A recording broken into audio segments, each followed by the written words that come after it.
नमस्कार, मी डॉक्टर सचिन कुमार पाटील. मी एक international cardiologist आहे, 9 पल्स हॉस्पिटल इथे. आपण एक महत्त्वाच्या विषयाविषयी बोलूया, रक्त पातळ करण्याच्या गोळ्या आणि अँजिओप्लास्टी.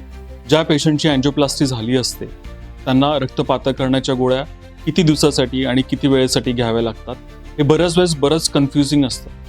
जनरली अँजिओप्लास्टी झाल्यानंतर म्हणजे स्टेंट टाकल्यानंतर 2 रक्त पातळ करण्याच्या गोळ्या ह्या 1 वर्षापर्यंत घ्याव्या लागतात आणि त्यानंतरही 2 रक्त पातळ करण्याच्या गोळ्या घ्यायच्या की 1 रक्त पातळ करण्याची गोळी घ्यायची, याच्या डिसिजन्स ह्या पेशंटच्या कॅरेक्टरिस्टिक्स म्हणजे पेशंट डायबिटिक आहे, हायपरटेन्सिव्ह आहे, त्याची किती कॉम्प्लेक्स अँजिओप्लास्टी झालेली, की सिम्पल अँजिओप्लास्टी झाली याच्यावर पण डिपेंडेंट असतं. पण या सगळ्या सिच्युएशनमध्ये सुद्धा पेशंटला जनरली आम्ही रिकमेंड करतो की त्याला लाईफ लॉंग ड्युरेशनसाठी किंवा लॉंग ड्युरेशनसाठी एक सिंगल रक्त पातळ करण्याची गोळी घ्यावी. सो अशा वेळेस आपली अँजिओप्लास्टी झाली असेल तर प्लीज आपल्या रक्त पातळ करण्याच्या गोळ्या आपल्या डॉक्टरांना, आपल्या कार्डिओलॉजिस्टला विचारल्याशिवाय बंद करू नका.